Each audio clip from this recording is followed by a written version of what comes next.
Assalamualaikum warahmatullahi wabarakatuh. Perkenalkan, nama saya Devi Karisna Putri dari kelas 5A dengan NIM E1A020017. Saya dari program studi pendidikan biologi Fakultas Keguruan dan Ilmu Pendidikan Universitas Mataram.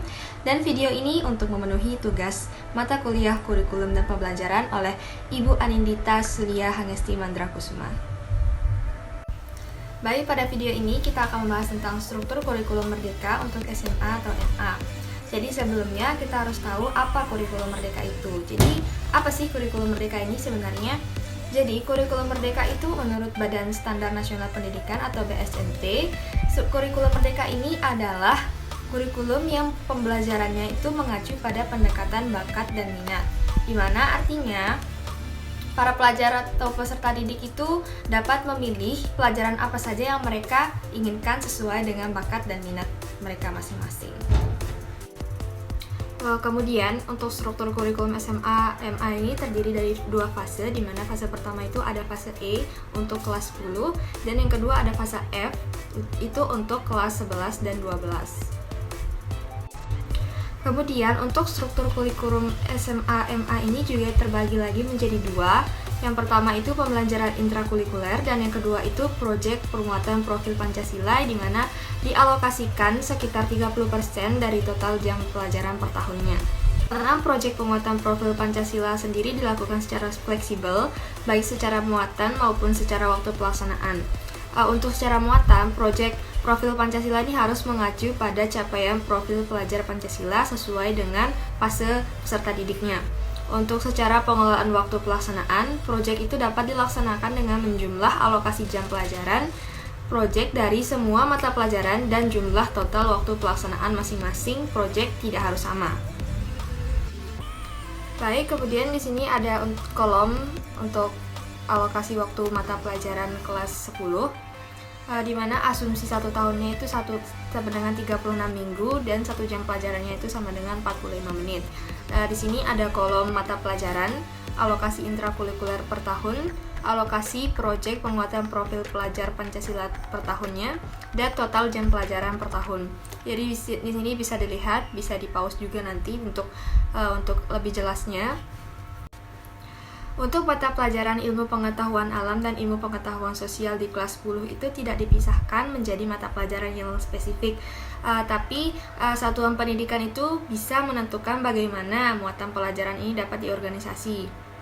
Pengorganisasiannya itu bisa melalui beberapa pendekatan, seperti yang pertama mengajarkan muatan ilmu pengetahuan alam dan ilmu pengetahuan sosial secara terintegrasi, yang kedua mengajarkan muatan ilmu pengetahuan alam dan atau ilmu pengetahuan sosial secara bergantian dalam blok waktu yang terpisah, dan mengajarkan muatan ilmu pengetahuan alam atau ilmu pengetahuan sosial secara paralel dengan jam pelajaran terpisah seperti mata pelajaran yang berbeda-beda.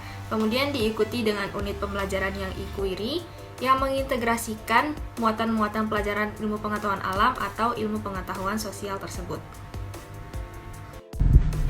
Kemudian untuk fase F, kelas 11 dan 12 itu struktur mata pelajarannya itu terbagi menjadi 5. Yang pertama itu ada kelompok mata pelajaran umum, yang dimana setiap SMA atau MA itu wajib membuka atau mengajarkan seluruh mata pelajaran dalam kelompok ini dan wajib diikuti oleh semua peserta didiknya.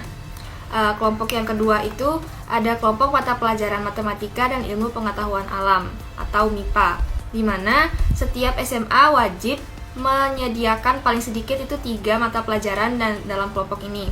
Terus untuk kelompok yang ketiga itu kelompok mata pelajaran ilmu pengetahuan sosial, di mana setiap SMA itu wajib menyediakan paling sedikit 3 mata pelajaran dalam kelompok ini. Untuk kelompok yang keempat itu ada kelompok mata pelajaran bahasa dan budaya, di mana kelompok mata pelajaran ini dibuka sesuai dengan sumber daya yang tersedia di SMA atau MA tersebut. Dan yang kelima ada kelompok mata pelajaran vokasi dan prakarya, di mana kelompok ini dibuka sesuai dengan sumber daya yang tersedia di SMA atau MA tersebut juga.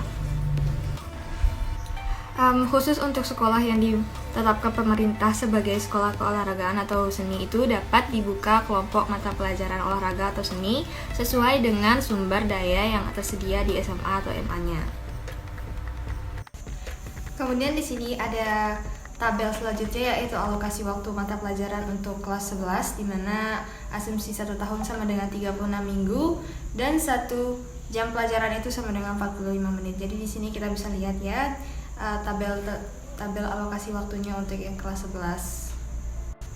Kemudian di sini juga ada tabel alokasi waktu untuk yang kelas 12, di mana asumsi 1 tahunnya itu sama dengan 32 minggu dan 1 jam pelajarannya itu sama dengan 45 menit.